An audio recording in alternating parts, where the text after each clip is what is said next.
क्या है, पानी, और आप इसको हीट करेंगे, क्या करेंगे, हीट देंगे अगर, तो ऑब्वियसली वेपर ज्यादा बनेंगे। यहाँ पे वेपर क्या बनेंगे, ज्यादा बनेंगे।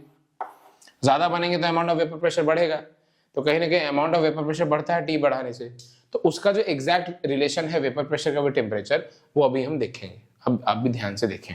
उससे पहले मैं एक और चीज बता दूं कि नेचर ऑफ सॉल्वेंट, किसके बारे में, नेचर ऑफ सॉल्वेंट। आप खुद सोचें, अगर सॉल्वेंट मॉलिक्यूल्स के आपस के इंटरेक्शन बहुत ज्यादा होंगे, मतलब intermolecular force between the solvent is very strong, then वो जो काइनेटिक एनर्जी जो आ रही थी उनके बीच, उसको ओवरकम करने में मुश्किल होगी। किसको, काइनेटिक एनर्जी को, force of attraction between the solvent को ओवरकम करने में मुश्किल होगी, इसलिए ज्यादा वेपर नहीं बन पाएंगे। मतलब जब solvent that is liquid form में जब अट्रैक्टिव फोर्सेस बहुत ज्यादा होते हैं, तो जो लिक्विड के मॉलिक्यूल्स हैं वो वेपर में जाना पसंद नहीं करते हैं, क्योंकि वो ऑलरेडी स्टेबल हैं in liquid form by due to their intermolecular attraction. Clear.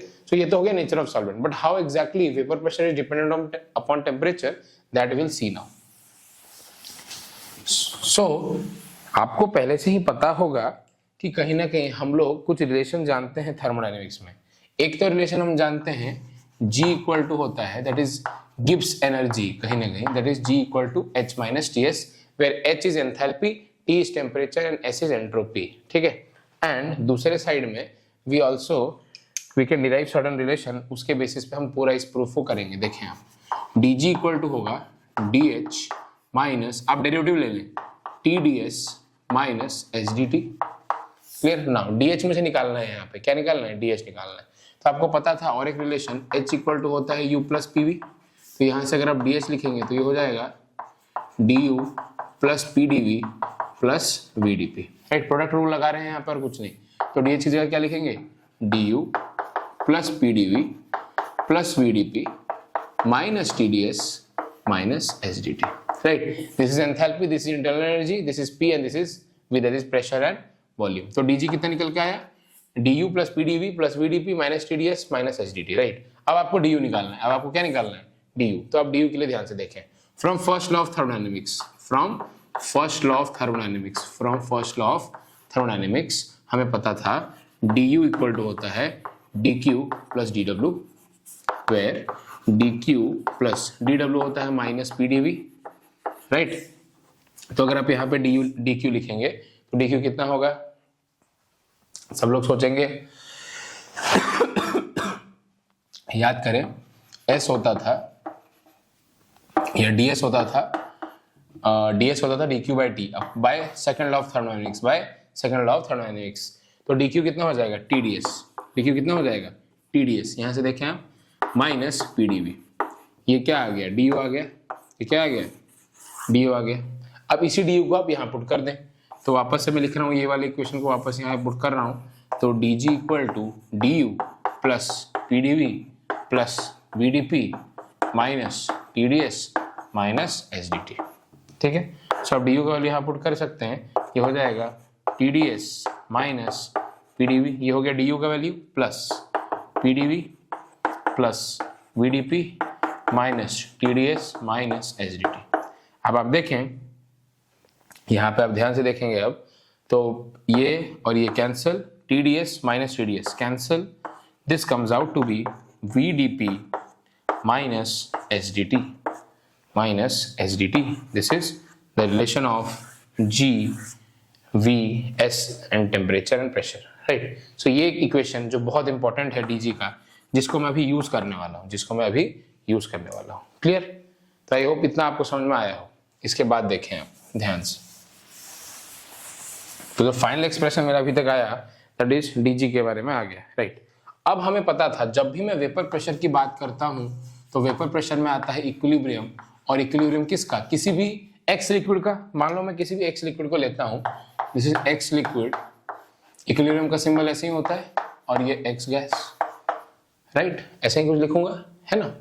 अब अगर मैं यहाँ पे चाहता हूं कि इक्विलिब्रियम हो रहा है, तो मुझे पता है from thermodynamics at equilibrium dg, that is change in Gibbs free energy zero, change in Gibbs free energy zero, और dg का फॉर्मूला आपको कितना पता है, vdp minus sdt is equal to 0. This implies vdp is equal to sdt, yes or no? But this is for a reactant, not for a reaction. ना for a reaction, जब भी मैं reaction define करता हूं for a reaction, हम V कभी नहीं बोलेंगे, वॉल्यूम कभी नहीं बोलेंगे, चेंज इन वॉल्यूम बोलेंगे। तो इस रिएक्शन का चेंज इन वॉल्यूम हमें डिफाइन करना पड़ेगा, ना कि रिएक्टेंट का, क्योंकि ये जो रिलेशन आ रहा है ना, आपको इसमें V को किससे रिप्लेस करना पड़ेगा? V should be replaced by change in V and entropy that is S that should also be changed by delta S। Clear? तो आप पहले यहाँ पे डेल्टा V निकाल लें। डेल्टा V होगा sir volume of X gas minus volume of X of liquid. ये approximately बराबर हुआ किसके? वॉल्यूम ऑफ गैस के। क्यों? इसको नेग्लेक्ट कर देंगे क्योंकि किसी भी लिक्विड को जब आप उसके गैस फॉर्म में कन्वर्ट करेंगे तो ये ऑब्वियस है कि ये वाला जो टर्म होगा वो बहुत ज्यादा होगा as compare to this, therefore हम इतना ही इसको लेके चलेंगे। सो इसको मैं ऑलमोस्ट V मान सकता हूं, राइट। आपको पता था from PV equal to nRT, अगर मैं सिंगल मोल लूं इस गैस का, ठीक है, अगर मैं इसका सिंगल मोल लूं तो हमें पता होगा कि यहाँ पे V जो आएगा वो आएगा RT upon P, RT upon P, है ना। तो ये जो आया ये कितना आ जाएगा? RT upon P। क्लियर? बहुत बढ़िया। तो अब पहले तो मैं इस इक्वेशन को ट्रांसफॉर्म करता हूँ। According to this we can transform this, delta V into DP is equal to delta S into DT, and delta V आपका हो जाएगा ये भी डेल्टा V ही है, ये कितना हो जाएगा? RT by P into DP equal to, अब बात आती है सर DS बता दीजिए, मतलब डेल्टा S बता दीजिए कितना होगा। तो डेल्टा S के लिए देखें आप, डेल्टा S हो जाएगा delta Q reversible upon T होता है इन जनरल, और डेल्टा Q रिवर्सेबल में आपका ज्यादातर आता है डेल्टा H अपॉन T। ये सब थर्मोडायनेमिक्स में आता है, ठीक है, from second law of thermodynamics. वापस से मैं सेकंड लॉ ऑफ थर्मोडायनेमिक्स से ही डेल्टा S को कितना लिखूंगा? Delta H upon T into DT। Clear? इतना तक तो आपको क्लियर हो गया होगा, है ना। उसके बाद अब हम लोग प्रूफ पे चलते हैं और देखें आप वेपर प्रेशर का रिलेशन आएगा। देखें आप ध्यान से, देखो ये आ जाएगा dP बाई P और ये आ जाएगा डेल्टा H अपॉन आपका R इंटू DT बाई, इस T को आप नीचे ले आए तो ये आ गया T स्क्वायर, इंटीग्रेट करें दोनों को। क्लियर हुई बात? मैंने वेरिएबल सेपरेट करके उनको इंटीग्रेट करना है। तो मान लें कि ये है वेपर प्रेशर 1 एक लिमिट जिसको मैं P1 मानता हूं, और ये है वेपर प्रेशर 2 P2। ये वेपर प्रेशर P1 कब है? टेम्परेचर T1 पे। वेपर प्रेशर P2 कब है? टेम्परेचर T2 पे। अगर आप इसको सॉल्व करेंगे तो ये आपका आएगा ln P, लिमिट पुट होगा P1 से P2, यहाँ पे आएगा डेल्टा H अपॉन R, इसका इंटीग्रेशन होगा -1 बाई T, लिमिट पुट करेंगे T1 से T2। क्लियर? कितना क्लियर हो गया? उसके बाद आप देखें, उसके बाद अगर आप फाइनल सॉल्व करेंगे तो ये आ जाएगा sir ln P2 by P1, ln P2 by P1 equals delta H upon R, 1 -1 by T1 है तो -1 by T2 minus of -1 by T1, that is 1 by T1 minus 1 by T2। Therefore this comes out to be log, अगर मैं करता हूं यहाँ पे log of P2 by P1 comes out to be del H by 2.303 R 1 by T1 minus 1 by T2। So different temperature पे different vapour pressure क्या आएगा उसका एग्जैक्ट रिलेशन ये है, and this is known as nothing but the very famous equation known as the Clausius Clapeyron equation. Clausius-Clapeyron equation. Clear हुई बात? So this is a very important relation between vapor pressure and temperature, and we have to know that जैसे जैसे temperature में बढ़ाता हूँ vapour pressure उसी हिसाब से बदलता है और उसी हिसाब से ज्यादा या कम निकल के आता है। ज्यादातर जब भी आप टेम्परेचर बढ़ाएंगे तो आप देखेंगे वेपर ज्यादा बनेंगे, तो ऑब्वियसली उसकी वजह से वेपर प्रेशर जो आएगा वो भी ज्यादा आएगा। क्लियर हुई बात? बहुत बढ़िया। आगे आई थिंक, चलो अब हम आगे बढ़ते हैं।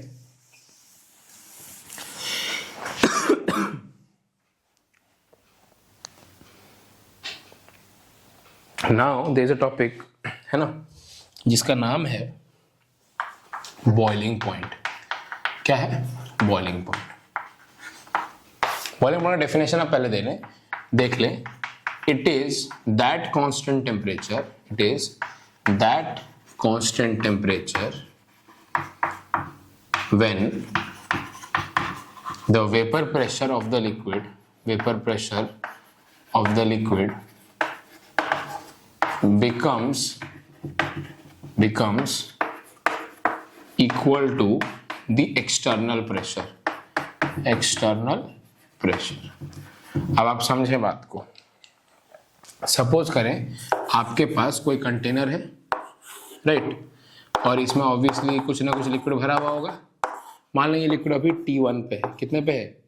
T1 पे है, क्लियर। और इसकी वजह से कुछ ना कुछ वेपर्स आए होंगे, सपोज ये वेपर्स हैं। तो ये वेपर के मॉलिक्यूल सपोज करें T1 पे, इस पे जो वेपर प्रेशर एग्जर्ट कर रहे हैं, T1 पे, वो वेपर प्रेशर अप्रोक्सीमेटली मान लें है 2 atm। कितना है? 2 atm। मतलब अंदर का प्रेशर कितना है? 2 atm। और बाहर का P एक्सटर्नल मान लें आप 5 atm। कितना मान लें? 5 atm। कितना मान लें? 5 atm। तो आप खुद बोलें अभी क्या इनका प्रेशर बराबर है? नहीं,